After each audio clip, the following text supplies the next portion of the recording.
दोस्तों, एक इंसान जब मेहनत मजदूरी करने के बाद वो अपने घर पर आता है तो उस दिन न जाने वो बहुत ही ज़्यादा क्यों चिंता में रहता है। वो न जाने क्यों किसी की यादों में खोए रहता है और वो न जाने क्यों अकेलापन महसूस कर रहा होता है।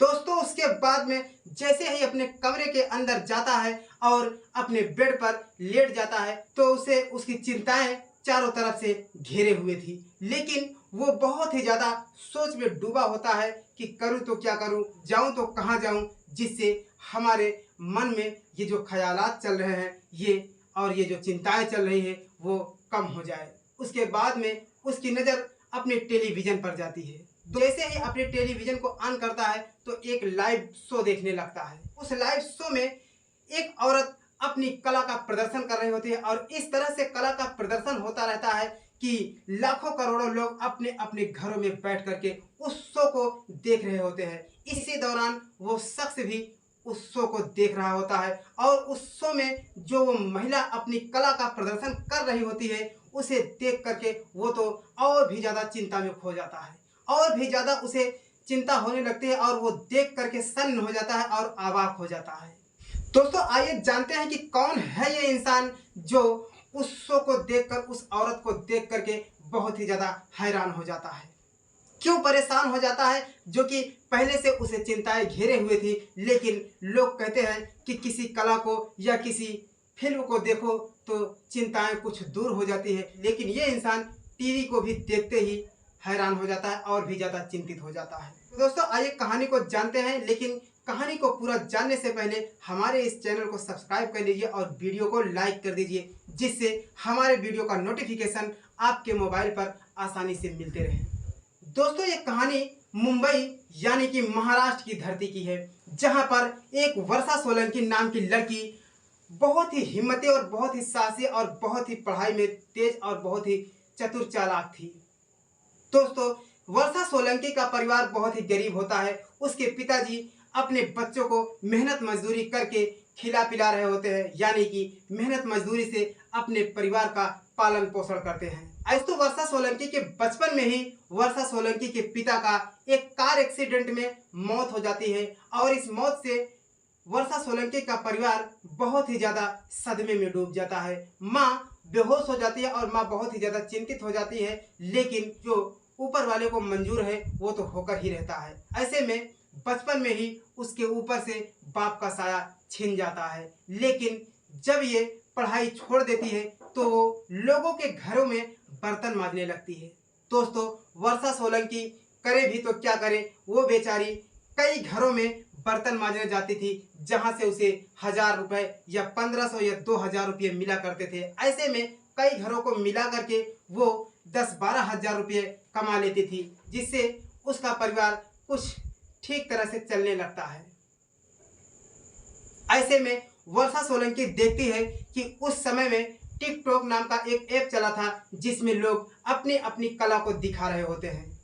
वो टिकटॉक को चालू कर लेती है और वो भी अपनी कला को दिखाने लगती है लोगों के सामने। ऐसे में उसके फॉलोअर्स टिकटॉक पर काफ़ी तरह से वायरल होने लगते हैं और वीडियोज बहुत ही ज़्यादा वायरल होने लगते हैं। लेकिन उसकी माँ का कहना था, बेटी अब तेरी शादी की उम्र हो गई है, तू इन सब चीज़ों को छोड़ दे और विवाह करके अपना घर बसा ले। लेकिन माँ ने उसे किसी तरह से उसका विवाह कर देती है। जब माँ ने वर्षा सोलंकी की शादी कर देती है तो वर्षा सोलंकी अपने ससुराल जाती है और अपने ससुराल में भी वीडियोज को बनाने लगती है। लेकिन उसका जो पति था वो भी एक प्राइवेट जॉब करता था, जिसमें बहुत ही कम सैलरी हुआ करती थी और उसी सैलरी से वो अपना परिवार चलाता है।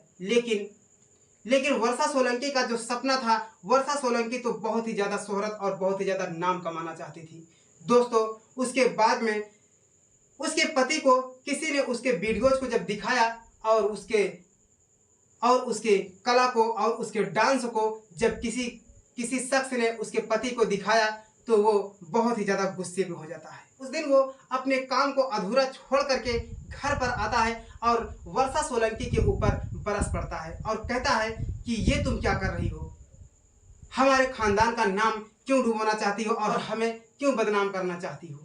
इसके बाद में वर्षा सोलंकी कहती है कि आप ही बताइए मैंने गलत क्या किया है। मैं अपने घर पर रह करके इस वीडियोज को बनाई हूँ, ना मैं कहीं गई हूँ, ना मैं किसी से मिलने गई हूँ, मैं तो सिर्फ अपने ही कमरे में इस वीडियो को बनाया है। इससे आपको क्या फर्क पड़ता है? मैं सारे काम को और मैं सारी जिम्मेदारियों को देखते हुए मैं अपना ये काम कर लिया, तो इसमें कौन सी बुराई है?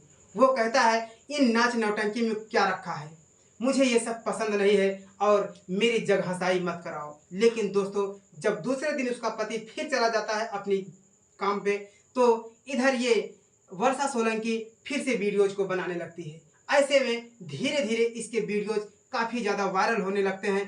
तो फिर ये इसका पति फिर बहुत ही ज़्यादा गुस्सा हो जाता है और कहता है कि यदि तुमने इस काम को नहीं छोड़ा तो मैं तुझे छोड़ दूंगा, मैं तुझे तलाक दे दूंगा। लेकिन वो कहती है कि इसमें बुराई क्या है, मुझे ये बताइए। अगर बुराई है तो मैं इस काम को छोड़ देती हूँ। लेकिन वो कहता है कि मैं तुम्हारा पति हूँ, मैं जो चाहूँगा तुम्हारी भलाई के लिए, तुम्हारी अच्छाई के लिए कहूँगा। लेकिन यदि तुम इस बात को नहीं मानी तो मैं तुझे तलाक दे दूंगा। दोस्तों, उसके बाद में वर्षा सोलंकी बहुत ही ज़्यादा चिंतित हो जाती है। उसी बीच में टिकटॉक बैन हो जाता है। दोस्तों, जब टिकटॉक बैन हो जाता है तो उसका पति बहुत ही ज़्यादा खुश हो जाता है और सोचता है कि अब तो टिकटॉक बैन हो गया और हमारी औरत आज के बाद से वीडियोज बनाना बंद कर देगी। लेकिन दोस्तों, ऐसे में वर्षा सोलंकी भी बहुत ही ज़्यादा चिंतित थी कि अब तो वीडियोज बनाना बहुत ही मुश्किल हो गया, अब तो टिकटॉक भी बैन हो गया, अब मैं अपनी कला का प्रदर्शन कैसे करूंगी। लेकिन उसी बीच में यूट्यूब पे शॉर्ट वीडियो भी बनना चालू हो गया, जिससे टिकटॉक से भी कम नहीं रहा करते थे। और ऐसे में वो अपने शॉर्ट वीडियो को जब बनाती है तो उसका चेहरा जो होता है वो पहले से भी फेमस हुआ रहता है। उसके बाद में यूट्यूब पर भी उसे फेमस होने में देर नहीं लगती है। उसके जो वीडियोज होते हैं बड़े से बड़े स्टार देखने लगते हैं, गोविंदा, सुनील शेट्टी, ऐसे में माधुरी दीक्षित, बड़े से बड़े लोग देखने लगते हैं। उसका नाम बहुत ही बढ़ने लगता है। लेकिन इधर इसका पति कहता है कि तुम ये सब नहीं छोड़ोगी, आज के बाद में मैं तुझे नहीं रखना चाहता हूँ। दोस्तों, उसके बाद में लड़ाइयाँ और झगड़ा बहुत ही ज़्यादा बढ़ जाती है दोनों पति पत्नी के बीच में। लेकिन वर्षा सोलंकी कहती है कि तुम कुछ भी कर लो, लेकिन मैं वीडियोज बनाना बंद नहीं करूंगी, मैं अपनी कला का प्रतिभा लोगों को दिखा करके रहूंगी।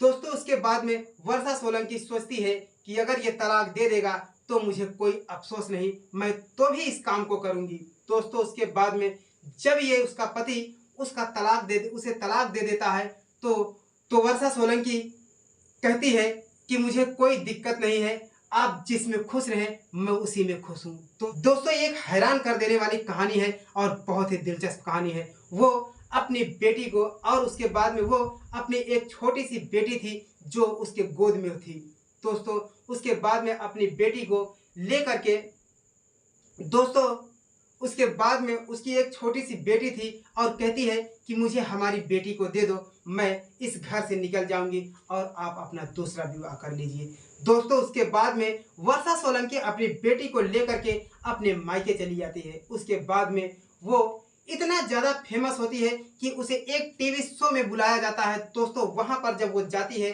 तो बहुत ही ज़्यादा अपनी कला का प्रतिभा दिखाने लगती है और ऐसे में बहुत ही ज़्यादा वायरल हो जाती है। बड़े से बड़े स्टार के जुबान पर वर्षा सोलंकी का नाम हुआ करता है। वर्षा सोलंकी को गोविंदा, वर्षा सोलंकी को प्रियंका चोपड़ा और माधुरी दीक्षित अपने दिलो जान से चाहने लगे थे। दोस्तों, रातों रात वो इतना ज़्यादा फेमस हो जाती है। उसके बाद में एक दिन उसका पति जब अपने मेहनत मजदूरी करने के बाद में थका हारा जब घर पे आता है, चिंतित होता है और ऐसे में वो अपने टेलीविज़न को ऑन करता है तो वो उस शो के दौरान अपनी तलाकशुदा पत्नी को देख करके सन्न हो जाता है और अवाक हो जाता है और उसके पैरों तले जमीन खिसक जाती है। लेकिन दोस्तों, वो सोचने लगता है कि ये क्या हो गया, ये कैसा करिश्मा हो गया, जिस औरत को मैं बहुत ही बेकार और बहुत ही बददुआ देता था, जिस औरत के चरित्र पर और जिस औरत के दामन को मैं दाग लगाया था, मैं